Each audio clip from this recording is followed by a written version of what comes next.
the 10th of April, Friday morning, 2026. We're in part two of chapter 19.6, Summary of the Four Noble Truths, from page 1920 to page 1929. We are reading E, Path of the Noble Ones, Self Mastery and Mutual Assistance. F, Confidence in the Triple Gem, comprising of the Buddha, the Dharma, the Sangha, leads to the threefold training, the Ditso Sikha. Uh, page 1920, Path of the Noble Ones, and Self-Mastery and Mutual Assistance. For people with strong faith, who have completed confidence in the Triple Gem, neither external opinions nor the general vicissitudes of life, colloquially referred to as the twists of fate, can make them waver. Their mind, or their state of mind, is similar to a person in good health with a strong body. They are self-reliant at all times. They need not depend on external forces. They look to results from the state of action, karma, from deliberated effort in line with causes and conditions. They have developed wisdom, clearly understanding the principles of solving problems according to the Four Noble Truths. They are steadfastly follow the Noble Eightfold Path. It is noteworthy for self-reliance, according to the Buddhist way of practice, until one person enters the stream or becomes a sotapanna in Pali language. It is extremely difficult for him or her to be mentally self-reliant at all times. Therefore, Gautama Buddha encouraged people who still depended on sacred or divine forces and on fate or fortune to change the course and steer towards the truth by using new methods of solving problems. Instead of performing ceremonies to avert catastrophic or remove bad luck, or by praying to some external power, Gautama Buddha had people find release in the new way through acts of wholesome self-surrender and self-sacrifice. For example, by acts of public charity and by dedicating one's time and effort to promote to the public good. Even fortune tellers who have faith in Buddhism advise people to improve their fortune by offering gifts, making merit, keeping moral precepts, and observing the Uposatha day precepts. Sometimes they recognize that the devatas, especially those who are in Cambodia, Thailand, and Laos, who are being petitioned or prayed to, have been devoted to Buddhism. Most of them are Buddhists ever since they lived as human beings. These devatas are delighted to see people to do wholesome and beneficial actions instead of worthless and foolish ones. It's also noteworthy that these devatas that are in Buddhism are also in Hinduism and Jainism. Emphasis on Satana Dharma. Such people are said to have entered the stream or became a sotapanna of bringing suffering to an end. They have been trained to go into the direction of the true liberation. They became members of the community of the noble ones. Having reached the first stage of noble beings, such person is called the stream enterer, a sotapanna. On the contrary, the minds of people who are still captivated, who spin around in a deluge of worldly currents, who have shaken by the winds of fortune, whose faith is still unsteady, and whose self-confidence is not grounded in the merits of the Taratanatai in Pali language, translated as the Triple Gem, comprising of the awakened Buddha, the righteous Dharma, and the order of the Sangha. They resemble the person who is physically sick and ailing. They are not able to help themselves and must constantly rely on others. They feel strong when life is calm. But once a tempest sets in, they cannot support themselves. They then choose between enduring mental anguish or else seek out some other form of intense pleasure like indulging in intoxicating substance. Alternatively, they rely on sacred objects, seek help from divine powers, use black magic, or so forth. They expect results from auspicious ceremonies or from fate. In order to escape their suffering or derive some comfort and reassurance, they do not know the correct escape from suffering, and they do not possess the wisdom which perceive things as they really are. They are unable to transcend the worldly currents. When they conduct their lives, they fall into one extreme or another. If they do not veer towards the extreme of sensual indulgence and infatuation, they naively follow an oppressive, austere way of life. They do not walk straight or on the middle way. In the Pali term, or the name for such a person is a Bhutujanga, an unawakened person. And if this person is devoid of wholesome qualities, it is truly blind. It is unable to distinguish between good and evil, lives simply by responding to craving, that is, the negative aspect of desire, tanha, does not reflect on his or her action, and is prepared to exploit others for selfish gain.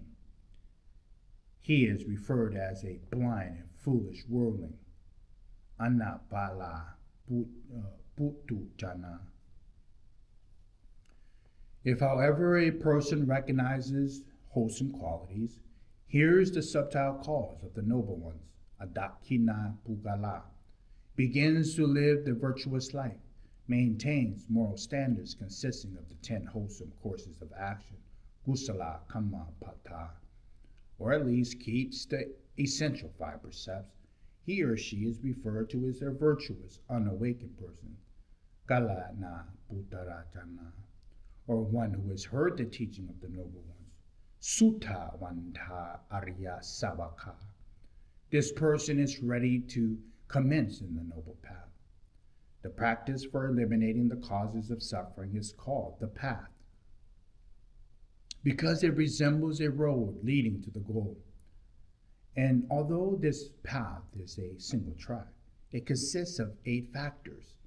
In order to reach the goal, these 8 factors must be mutually supportive and balanced. They must act in unison together. To practice correctly and to walk the erringly towards the goal relies on wisdom, which discerns things accurately and acts both to reveal and to guide. For this reason, the first factor of the path is called Samatiti, right view. Because the path is balanced and leads straight to the goal, it is referred to the middle way, Majjhima Patipata. It does not deviate towards the 2 extremes. Those persons who walk in the path are neither obsessed or seek things for personal gratification, infatuated with sensuality, nor do they err in the opposite direction. By understanding severe austerities and deliberately increasing suffering due to disillusionment or self-hatred, for the practice in line with the path to commence and develop effectively, it relies on causes or supports, which are referred to as conditions for samatiti, conditions for right view. First is the external or social factors of having good instruction by others, parato gosa, wholesome opinions, encouragement, influence by others. In particular, this refers to as akarala mitra, a virtuous friend. For instance, parents, teachers, monks, or honorable people who have achieved success through honest means, who have attributes worthy of emulation and respect, both of those who live nearby and those who live far away. These individuals are able to teach, offer advice, inspire people to develop an enthusiasm for goodness. By using faith and devotion as a medium, they foster correct understanding in people. Moreover, they urge and guide people to reflect on things according to the truth, independently of others.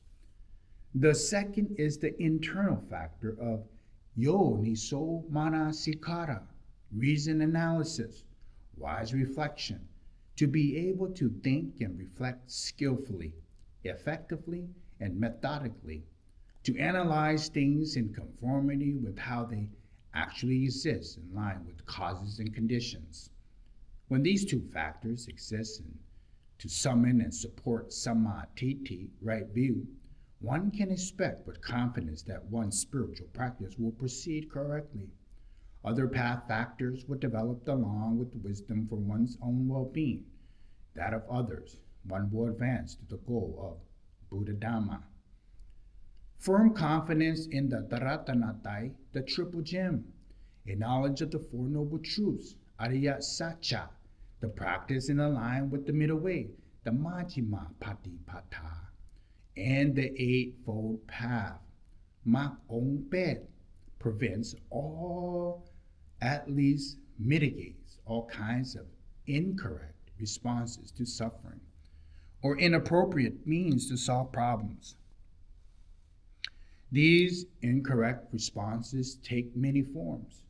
One may be deluded and muddled, resigning oneself to suffering and succumbing to despair and grief. One may use a strategy of evasion and self-deception, trying to forget suffering by immersing oneself deeper in sensual pleasures. One may depend on supernatural forces, pray for divine interventions, or resign oneself to fate. One may engage in immoral behavior. One may vent frustration outwards by violating and disturbing others. Or one may oppress or chastise oneself due to self-loathing and disillusionment. By walking the path, the middle way, supported by correct faith and established in propitiety, one acts favorably in the way that is beneficial to others and beneficial to oneself. One responds to circumstances with fortitude and inner peace. One solves problems with clear awareness, intelligence, and effort, dealing with them in line with causes and their conditions. And even if one's most unsteady moments, when one is not able to help oneself, one knows how to find virtuous friends, akarara mitra, one who can encourage one's wholesome qualities, who can give advice to foster an understanding of causality so that one can address problems correctly. Although the responsibility, vice versa, is the path of bhavana, cultivation, development, training, bringing into being, undertaken, defining the path, magga patipata, or practice, bhavana, the Dhamma practice, Dhamma bhavana, can lead to overtly narrow understanding or even a misunderstanding of this term. In fact, the term Magga encompasses the entire practical dimension of Buddhism. It is equivalent to the term Sariya Dhamma, meaning practical application, where a person has to use it. It comprises of a system of virtuous conduct. Another synonym for Magga is the term Brahmacharya. Brahmacharya is realistically a person who is one who lives a celibate life, a life of celibacy. It can also be translated as holy life or sublime life. The 8 factors of the path can be separated, elaborated on, and given a new shape depending on one's point of emphasis and constant with the level of spiritual practice being addressed. Examples of this are the 10 wholesome ways of conduct, Kusala Kammapata, which are suitable for lay people and emphasize external actions more than internal matters, and the 7 stages of purity, Visuddhi, which focus on the highest goal of Buddhism and emphasizes insight, wisdom. F, confidence in the triple gem that leads to the threefold training. All groups of classifications or system of practice are derived from the eight path factors. That one of them considers the most basic or all-inclusive, which can be used as standard for spiritual practice, is the system of the threefold training, the Titso Sikha. The Titso Sikha threefold training is derived from the path Magga Pata, Patipata. In essence, they are the same. The path is a system for living a virtuous life. One can say that it's equivalent to the essence of a virtuous life. The Titso Sikha, the threefold training, is a system of study, training for developing people in virtue, fostering a virtuous life. These two teachings are connected because spiritual training and discipline gives rise to virtuous life. When one practices according to the threefold training, the path arises. When people develop themselves by the threefold training, their lives are in harmony with the path. In other words, one practices the threefold training in order to give rise to the path. The gist of these two training is the same. By practicing one, the other prospers. Spiritual training, which is identical to spiritual development, is an integral part of living a virtuous life. A virtuous life springs from spiritual training. When one has gained confidence in the Ratanatai, the triple gem, possessing faith corresponding to Sammatiti, right view, and is no longer caught up in the reliance of external condition, the mind is intent on studying the principle of bringing suffering to its end by way of insight into causes and their conditions outlined by the Four Noble Truths. One then undertakes the practice of the Eightfold Path, which is equivalent to undertaking the Titso Sikha, the threefold training. Sattha, faith in the triple gem, assists in progressing the threefold training. One then develops the factors of the path until one reaches the goal. The Titso Sikha, the threefold training, comprises of Ati Sila Sikha, the trainer of higher morality, Ati Sita Sikha, Ati Panya Sikha, the training of the higher wisdom. For simplicity, and Ati Sila Sikha, the training of the higher mind. For simplicity and convenience, these factors of normally referred to as moral conduct. First, Sila. Second, Samadhi, concentration. And third, Panya, wisdom.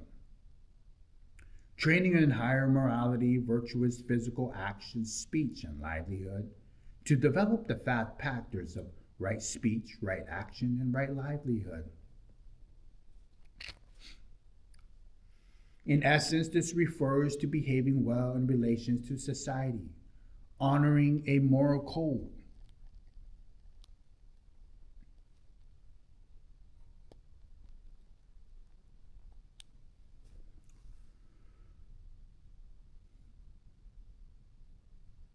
And fulfilling one's social responsibilities. One relates to society in a beneficial way and safeguards one's environment, especially the social environment, so that it is conducive for every person to live a virtuous life and practice according to the path. Sila, in Pali language, morality or moral conduct, is the most basic form of training. It is a very wide range of application and can be separated into many levels. Encompasses all outward behavior, all acts of restraint in relation to other people, and all relations one maintains to one's environment, both social and neutral. The most fundamental level of Sila, moral conduct, is to refrain from harming other people, including not harming oneself. and from damaging a social environment conducive to virtue and practice of the path. From this stage, one can train in forms of moral discipline that fosters higher virtues. If possible, one then engages in activities that help other people, create an environment that prevents evil, and increases the opportunity for people to live and practice in order to generate increasing degrees of goodness. Now, Sita Panya, training of the higher mind, is to cultivate the quality of the capability of the mind, to develop the path factors of right effort, right mindfulness, and right concentration. Essentially, this means by making a strong mind steady and stable, maintaining self-restraint, being concentrated and highly motivated. The mind becomes peaceful, bright, joyous, pure, and free from agitation or defilements. It is in the most optimum state for work, especially for the application of profound wisdom. Ati Sita Panya is training of the higher wisdom, to cultivate the wisdom in order to generate an understanding of things that they truly are, culminating in liberation at which the mind is perfectly free, bright, and happy, to develop the path factors of right view and right thought. In essence, this refers to cultivating pure wisdom, which clearly understands the truth. It is not the kind of knowledge or intelligence that is warped, impaired, stained, deceived, or confused by the power of defilements, most notably ignorance and craving. As a basis for developing the higher wisdom requires the training in cleansing and brightening the mind. And at the same time, however, when pure wisdom arises, the mind becomes decidedly more tranquil, stable, pure, and bright. Most importantly, wisdom leads to liberation. Wisdom also has an over effect of one's life. In that one relates to things correctly, one applies this pure, unbiased wisdom, which is unimpaired by covert defilements, to solve problems, to act for the true welfare and happiness of oneself and others. Using the terminology or contemporary scholars of Western academics, the training of the higher morality, mind, wisdom comprises of social development, emotional or mental development, and intellectual development, respectively. These definitions differ only in the range of applications, although it should state here that the objective for the threefold training is specific to the context of Buddha Dhamma. These definitions are basically consistent in that it is necessary to train people to be disciplined, including to have a sense of social responsibility and to have the positive relationship to society, to cultivate their state of mind, to empower and refine the mind, and to develop the awakening intelligence and wisdom. Buddhi Panya, beginning with the ability to reason. Modern theories of human development agree that these levels of trainings are interrelated and mutually supportive. Conforming, for instance, for the reason intelligence assists the development of one's overall state of mind, strengthen one's sense of discipline, and increase a sense of social responsibility. These three trainings, or the three forms of human development, must therefore be practiced in unison, meaning they must be applied and used together, not separated. Note the Buddhist teaching on the four kinds of development, Bhavana, contains extra factor of physical development, Kaya Bhavana. Kaya means the body, cultivation of the body. So the term physical development in this context, however, differs how to be used in the modern parlance. In Buddhism, this term refers to developing one's relationship to one's environment by way of one's physical body, giving rise to favorable results. It does not refer actually to developing or improving the body. Moreover, this concept is used to evaluate people's spiritual progress. in the context of practical application. Physical development is classified as a part of a training in higher morality.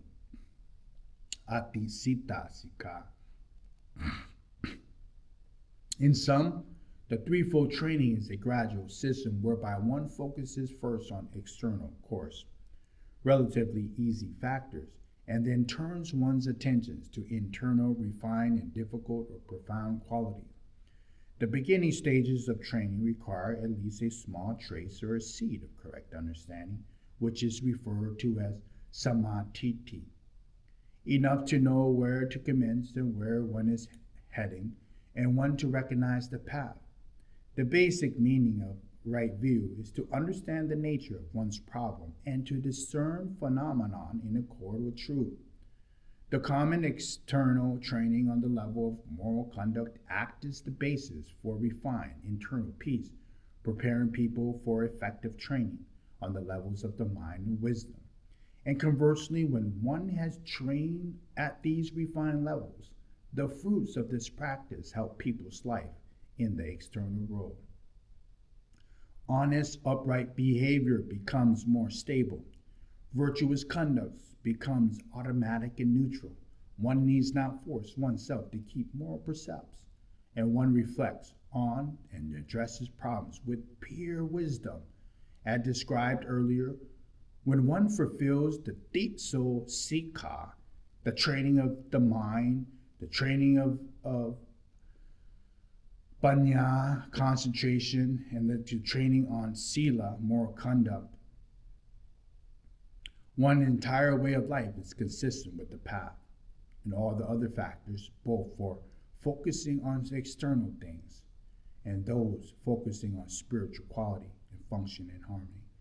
It's good to note that in the Dipitaka, it does not state about training of the mind, samadhi, panya. It states ati sila panya, ati sita panya.